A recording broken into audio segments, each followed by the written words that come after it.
Assalamualaikum warahmatullahi wabarakatuh. Perkenalkan, nama saya Maratul Kiptiah, NIM 19083080808 dari jurusan Bahasa dan Sastra Arab semester 4 kelas A. Di sini saya akan menjelaskan tentang khobar dan insya. Khobar atau kalimat berita secara bahasa berasal dari kata berita atau yang artinya berita. Sedangkan menurut istilah, kalam khobar adalah kalam yang mengandung kebenaran dan kedustaan bagi zatnya. Contohnya ahbu kaja'ah. Adapun tata cara menyampaikan kalam khobari atau kalimat berita kepada pembicara yaitu ada 3. Yang pertama, khobar ibtida. Khobar ibtida adalah kondisi di mana mukhatabnya atau pendengarnya itu masih lugu atau masih kosong pikirannya dari hukum yang disampaikan atau dari perkataan yang disampaikan. Adapun kondisi ini dinamakan kholi al-azini. Contohnya aku ka qadima. Saudaramu telah datang. Adapun yang kedua yaitu khobar talabi. Khobar talabi yaitu di mana kondisi pendengarnya masih ragu-ragu dalam memahami suatu kata atau kalimat yang disampaikan. Adapun kondisi ini dinamakan mutarodid, yaitu contohnya inna akhoka qadima. Sesungguhnya saudaramu telah datang. Adapun yang ketiga yaitu khobar ingkari. Khobar ingkari yaitu di mana kondisi pendengarnya tidak percaya atau tidak yakin terhadap perkataan yang disampaikan. Adapun kondisi ini dinamakan dengan mungkir. Contohnya wallahu inna akhoka qadima. Demi Allah, sesungguhnya saudaramu telah datang. Adapun tujuan kalam khobari atau kalimat berita yaitu yang pertama yaitu faidah al-khobar.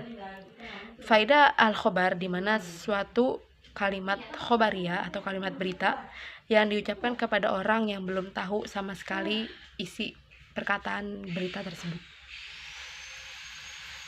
Contohnya, Umar bin Abdul Aziz tidak pernah mengambil sedikit pun harta dari Baitul Mal. Adapun yang kedua yaitu lazim al-faidah. Lazim al-faidah yaitu di mana kondisi kalimat berita yang diucapkan kepada orang yang sudah mengetahui isi pembicaraan berita tersebut, dengan tujuan agar orang itu tidak mengira bahwa si pembicara itu tidak tahu. Contohnya zahaba ilal madrasah mutaakhiron. Kamu pergi ke sekolah dengan terlambat. Adapun yang ketiga yaitu istirham atau minta belas kasihan. Contohnya, Tuhanku, aku ini sangat membutuhkan kebaikan yang Kau berikan padaku. Yang ketiga atau yang keempat yaitu izhar al-addafi atau menunjukkan kelemahan. Contohnya dalam surat Al-Maryam ayat 4. Tuhanku, sesungguhnya Kau telah lemah. Sesungguhnya aku telah lemah dan kepalaku telah penuh uban. Lemah yang dimaksud sini adalah tulangku atau tulang saya. Yang kelima yaitu izhar al-tahasur atau menyatakan keprihatinan. Contohnya dalam surat Al-Imran ayat 36 yang artinya, Tuhanku, sesungguhnya aku telah melahirkan seorang anak perempuan dan Allah mengetahui apa yang dilahirkannya itu. Adapun yang keenam al-fakhr atau kesombongan. Adapun contoh al-fakhr yaitu dari perkataan Amru bin Kalsum, yaitu jika seorang anak kami telah lepas menyusu, semua orang sombong akan tunduk menghormatinya. Adapun yang terakhir yaitu al-tahdir atau memberi peringatan. Contohnya dalam hadis Rasulullah yang diriwayatkan oleh Abu Dawud, yang artinya perbuatan halal yang paling dibenci oleh Allah adalah talak atau perceraian.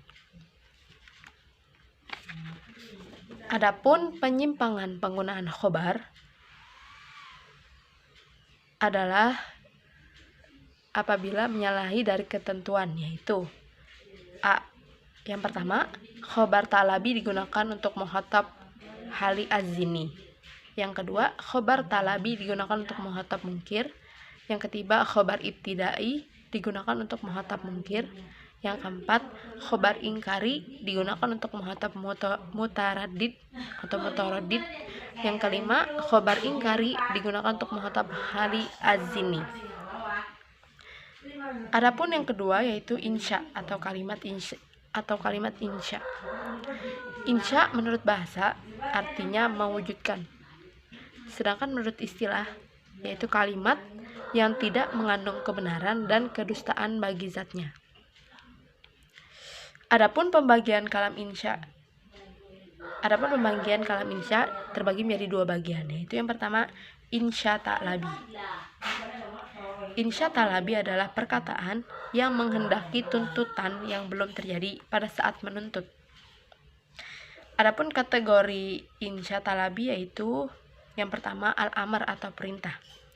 Contohnya wa aqimus sholata lizikro, laksanakan sholat untuk mengingatkanku atau mengingatku. Adapun yang kedua yaitu an-nahyi atau larangan. Contohnya atau artinya tuntutan yang meninggalkan sesuatu dari atas ke bawah. Contohnya la taqrabuz zina. Yang ketiga yaitu al-istifham atau pertanyaan, yaitu artinya mencari tahu tentang sesuatu yang belum diketahui sebelumnya. Atau contohnya alaisallahu biahkamil hakimin.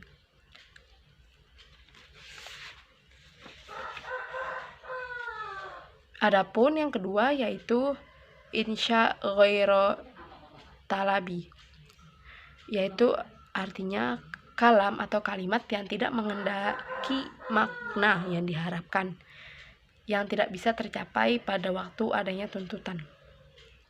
Adapun yang termasuk insya ghair talabi adalah yang pertama yaitu at-ta'ajub atau menunjukkan kekaguman. Yang kedua al-mad atau menunjukkan kepujian. Yang ketiga azam atau menunjukkan keejekan atau ejekan. Yang keempat al-qasam yaitu sumpah. Yang kelima af'al ar-roja, yaitu kata kerja yang menunjukkan harapan. Mungkin ini saja yang dapat saya sampaikan, kurang lebihnya mohon maaf. Wassalamualaikum warahmatullahi wabarakatuh.